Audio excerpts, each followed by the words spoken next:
this particular video right here, I'm going to literally on the spot try to select my top 5 Prince albums. 1, 2, 3, 4, 5, 6, 7, 8, 9, 10, 11, 12. This is going to be hard because this is very spontaneous. I never even thought about it because all the Prince albums have some sort of element that I love. This is the Entertainment for One podcast, and I am your host, your lovely. Yeah, we can say lovely, right? I am your host, your lovely host, B.O.T. Anthony. And unfortunately, this week marked the passing of Prince. He died in 2016. Several years ago. It was like off the top of my head, like 7 years ago, something like that. Even though Prince has some definitely some obscure stuff to where he took it to left field, I still can rock with it. I still can groove to it. So let's just try to break this down. Now, my full disclosure, this is so hard. Literally, I was probably better off doing my top 5 Prince songs because that would be a little bit more easier. We're going to set it off with number 5. My number 5 favorite Prince album might be a surprise to some of you, but it's Diamonds and Pearls. Diamonds and Pearls, this album was released in October of 1991, and it had featured his new backing band on it, the New Power Generation, the NPG. This was their second album that they did together. Really first album, but we're going to include, if you include the Graffiti Bridge soundtrack, which was really the first album featuring his new backing band, the NPG, New Power Generation. This is their second album, but full-length second official album without it being a soundtrack. Okay, now that we have that all out the way. Diamonds and Pearls, I remember when it came out in 1991, and it featured the title track, one of my favorite Prince songs. I'm going to use that a lot. I'm going to use that phrase a lot. One of my favorite Prince songs. I'm going to just say favorite Prince songs. Get Off. And if you remember the MTV performance when Prince had on the yellow suit, the yellow suit with the back was out, his ass was showing. I remember watching the 1991 MTV Video Music Awards hosted by Arsenio Hall, watching this in real time, looking at all the freakiness that was going on the stage with the women all over each other and the men were all over the women, and it was just a fiery stage, and the production level of his performance was excellent. But Prince just out of nowhere turned himself around and showed all of us his bare nakedness. And it was just like, oh, I remember watching this live on TV in 91. But anyway, I digress.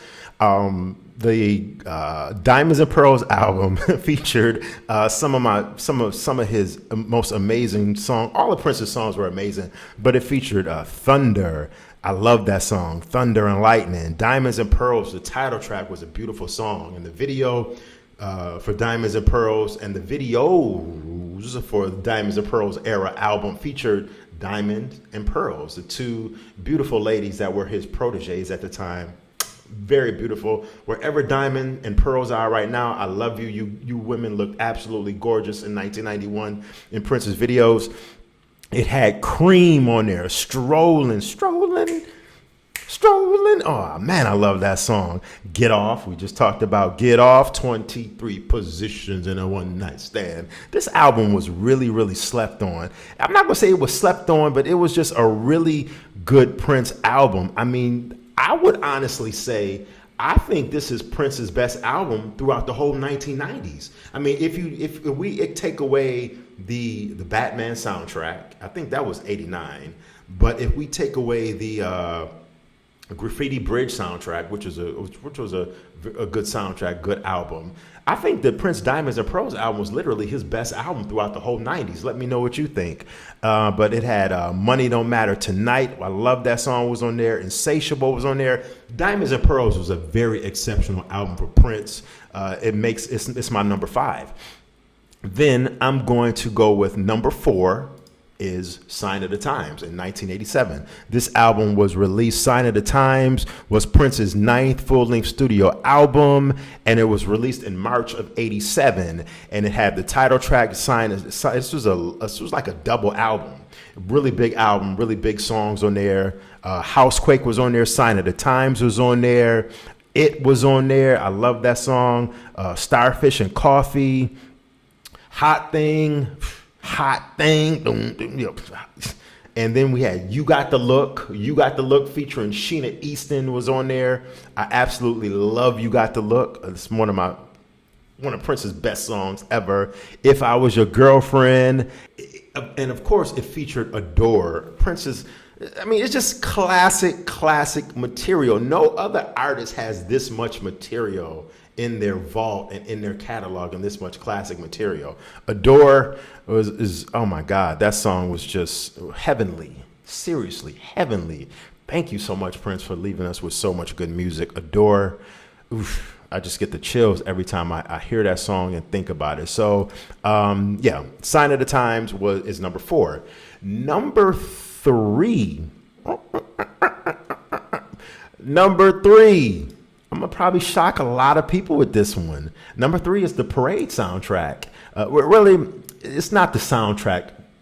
Prince released a movie called Under the Cherry Moon, and that movie came out in 1986. And the music that was featured in the film Under the Cherry Moon was packaged into an album titled Parade. And this was the music from the motion picture Under the Cherry Moon. And it was his 8th full-length studio album. And it featured his backing group at the time for the majority throughout the whole entire 80s with the revolution. And this album, I could have easily put this album number 1 as my favorite Prince album, because it just has the songs on this album are just you know, Under the Cherry Moon was a very underrated film. It's a black and white film, beautifully shot. It was shot over in, if I'm not mistaken, Paris, France. And it was just a beautifully shot film. I Wonder You, I love that song. Girls and Boys, I love, you know, I'm just going to stop saying I love the song. I'm just going to tell you my favorite songs. I Wonder You, Girls and Boys, Mountains. That's all I'm going to say is Mountains. Kiss was on there, mega hit. And also Another Lover, Hole in Your Head. You need another lover like you need a hole in your head. This could have easily been my favorite Prince album. I mean, just beautifully done album, number 3. Number 2 is the Purple Rain soundtrack. And I don't really need to say too much about the Purple Rain soundtrack. Self-explanatory. We've all talked about it. We've heard the songs over and over. We've talked about the movie. Number 2 is the Purple Rain soundtrack. But number 1, my favorite Prince album of all time is 1982's 1999. This was the album that definitely didn't put Prince on the map, but it was the one to where if you weren't a Prince fan at the time, this is the one that really started to ascend and skyrocket his career with the title track 1999, just hit after hit. Little Red Corvette, Delirious, Let's Pretend We're Married, Dance Music, Sex, Romance. Dance Music, Sex, Romance. That's all I got to say. Automatic, Something in the Water. It must be something in the water. Does not compute. Something in the water. Lady Cab Driver.